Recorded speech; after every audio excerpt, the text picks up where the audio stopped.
Hello, fellow aspirants. This is me, Dr. Jagdish Jagtap, and in today's podcast, we'll be talking about social change and development in India. Well, this is some information about me.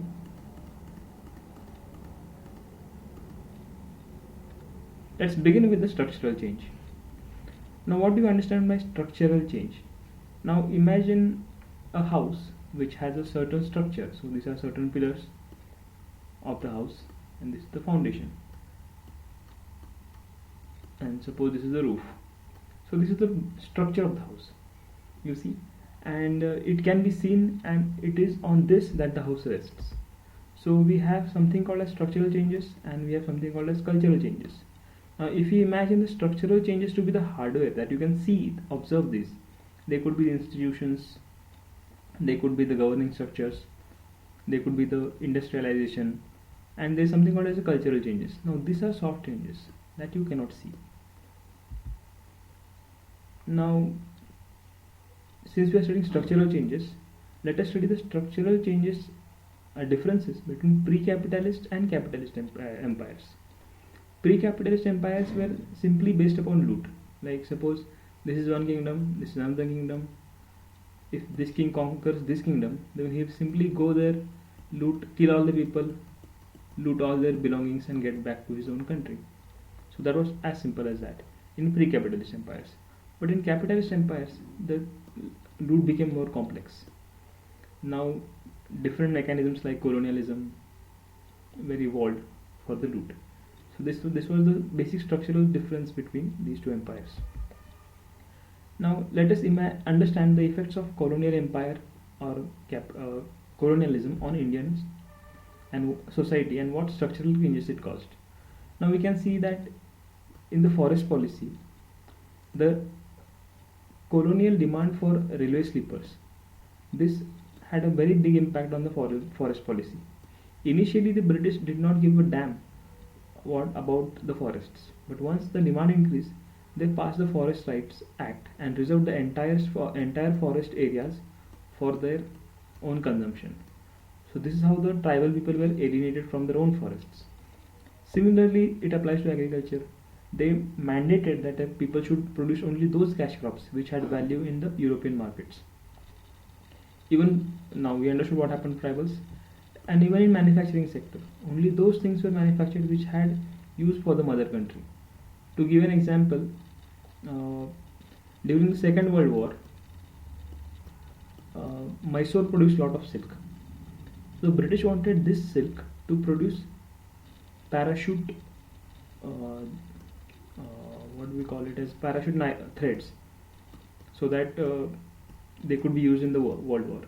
So they encouraged this silk production, and they used that silk production to manufacture parachutes.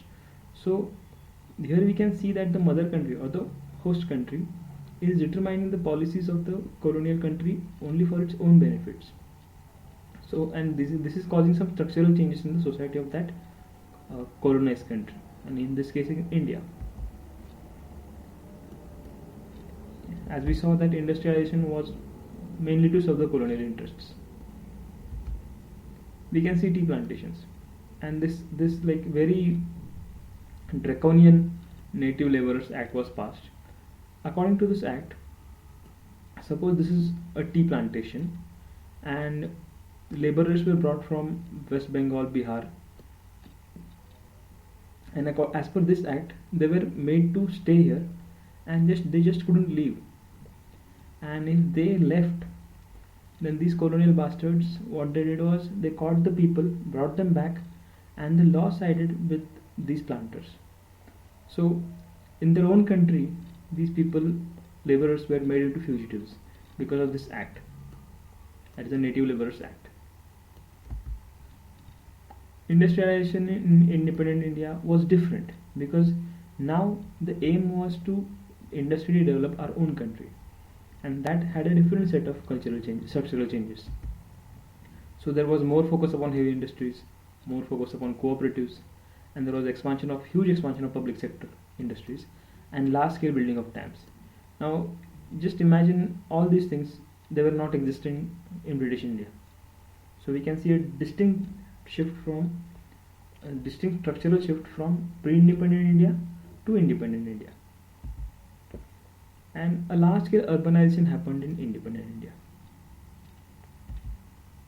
Now this fellow M.S.A. Rao, he gives three examples. First is of villages of immigrants. So that happened is like, suppose there is one village here, and there is a large city somewhere else. Suppose there is a large city here. So these people, like lot of these people, have immigrated to this city for jobs. Now this village will have old people, women, and children, and they will survive mostly upon some manual labor and savings that like these workers send back to their house or back to their native village. So such villages started coming up. Secondly, there were villages near industrial towns. Now suppose there is one big town Belai, and there is a small village over here. Now since this industrial town will be having like a few, like more rents or more charges of living, most laborers will stay in this village, and comparatively this village also will get some commercial value. So this is how villages near industrial towns were affected by industrialization. And then finally, villages near metropolitan cities, these villages got submerged into the huge metropolis. Now suppose there is a city called Pune, and we have small villages here, but slowly this whole city has expanded, and these villages have become localities in the or suburbs of this original city. Now let us move on to cultural change. Cultural change is more of a soft kind of thing, like you cannot exactly see it, but you can feel it is happening. So what is culture? Culture is socially established norms or patterns of behavior. And as we all know that Indian social reformers played a huge role in transforming Indian culture and bringing it up to modern norms.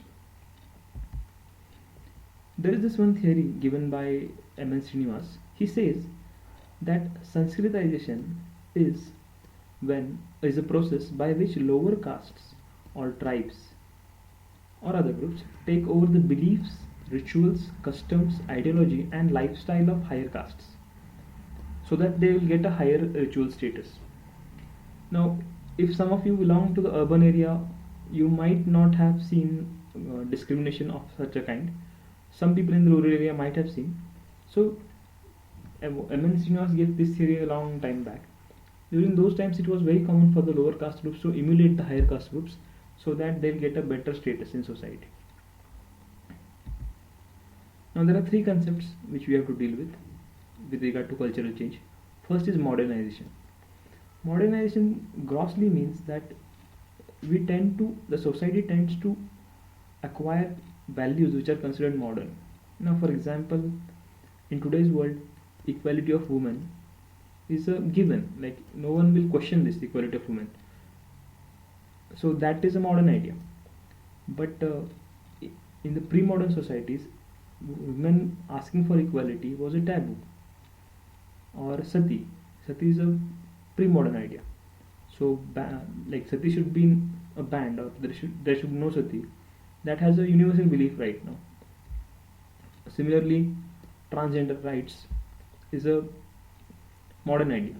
So initially you might not have like in pre-modern Britain or all transgender rights, and it was like they were punished for being transgenders. So these are modern ideas. This is modernization. They have secularization, which means that religion will be increasingly made a more personal affair, and it will be demarcated from the public life or from the administrative procedures. So this is secularization. And finally, westernization. It means that the society tries to emulate Western values. To give an example, initially all Indians used to eat by sitting on the floor, but now some affluent families tend to have dining tables at their house. So this idea of the dining table is a Western idea. So incorporation of those values into Indian life is westernization. Now let us study the story of Indian democracy, how it has integrated into our society. There are some core values of Indian democracy. They could be secularism, it could be equality of all, it could be adult franchise. So these are some core values. There are even more, but still there are few basic core values which are fundamental to Indian democracy. Along with this, we have competing interests. By competing interest, we mean that there could be one group of people who want FDI in India. There will be another people who do not want FDI. So these are competing to implement their own policies. So this will always be there in democracy. Then we have ideas of Panchayati Raj and Gram Swaraj, which are unique to Indian democracy, and they largely impact our society because India stays, like the majority of India, almost 70% of India stays in its villages, and these ideals of Panchayati Raj are going to impact the daily life of the villagers. Similarly, Panchayati Raj has been implemented in tribal areas. We know about this PESA Act, that is Panchayati Raj Extension to Tribal Area, Scheduled Areas Act. Because of this act, Panchayati Raj has been extended to tribal areas or the scheduled areas.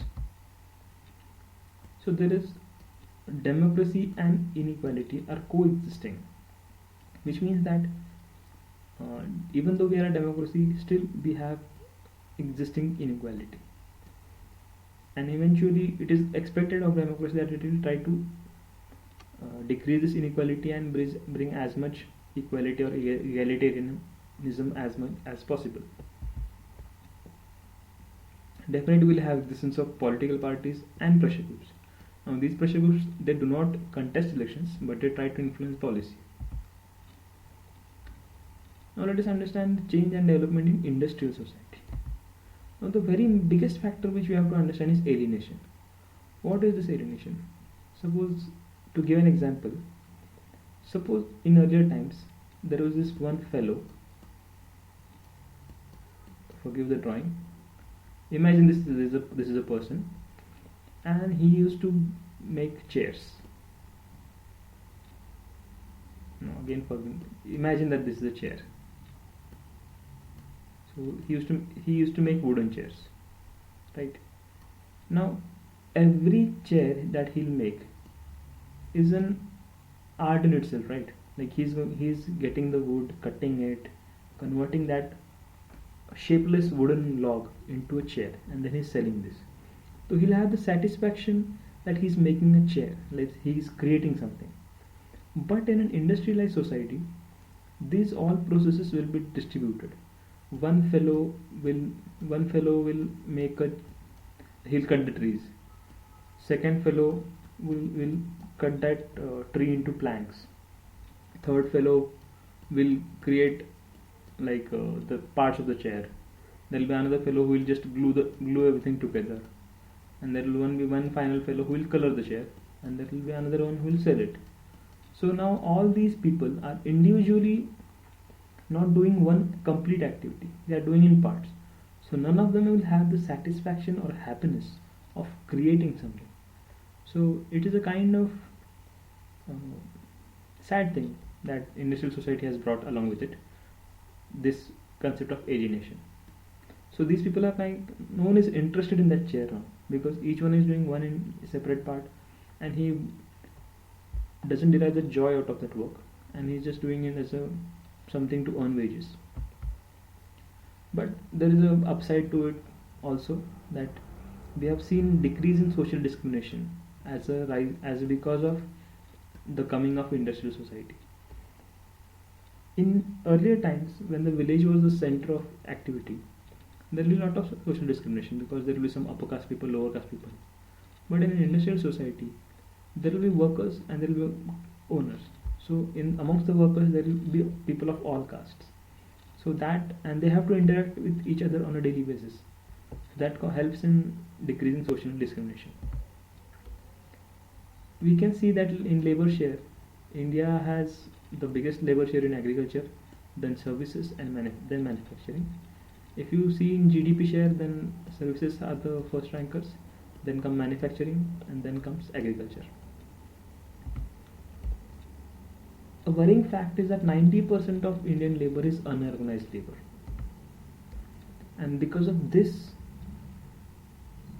that 90% is unorganized, so very small size is organized labor, and because of such a kind of structure, there is very less interaction, and whatever interaction is there is very personal. For example, now suppose there is one Sethji, and he has 5 unorganized laborers under him. So he'll have like the interaction will be more personal with them, because he knows every one of them on a daily basis, like on a name to name basis. But compare that to a large firm like Tata, and it has many organized people working in the organized sector for Tata. We don't expect that Ratan Tata or whoever the chairman is will be expected to know the names of each and every employee. But since there is such a large unorganized labor market, and there's relatively less security in this labor, so a large number of people are seeking government jobs because they feel that it is more secure, and then there are less unions in unorganized labor as expected. So the government will always try to achieve equitable industrial development. Now, what do we mean by equitable industrial development? The government will try to achieve that, say, Chhattisgarh should have equal industrial development like Maharashtra, or so, like in a way that no region should be lagging behind in industrial development. And then we have concepts like globalization. India got its like initial tastes of globalization when Parle was taken over by Coke. And there are 2 concepts like privatization and outsourcing. We know privatization, like if the government company is being sold to private sector, then that is called as privatization. Outsourcing is when a certain company gives part of its work outside the country or to some distance area where the production costs are cheap. So that is called as outsourcing. For example, Apple designs its phone in USA, but it gets it manufacturing from China. So this is outsourcing. And there is something called as casualization of labor and contract labor. Casualization of labor is similar to unorganized labor, but it's even worse because its casual labor is paid on a day-to-day basis.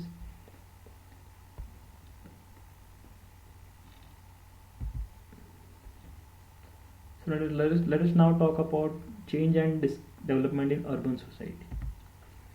This fellow Taylor, he was the first one to give the theory of scientific management of work.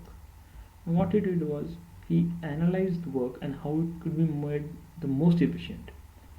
So let us take the example of an assembly line. So this is an assembly line, and this is a belt which moves in one direction at a certain speed, and on this belt the machines also move, and workers are situated at different points, and they have to do their part. Like suppose this fellow has to put one screw, this fellow has to put one lever, and these machines will suppose this is some machine. Now this will keep on moving, so when it will come near him, he will put his screw, do his job. Then this machine will move on this belt, it will move to him. Now he will do his job, and these people will have fixed allotted time, like 10 seconds, 1 minute to do their work.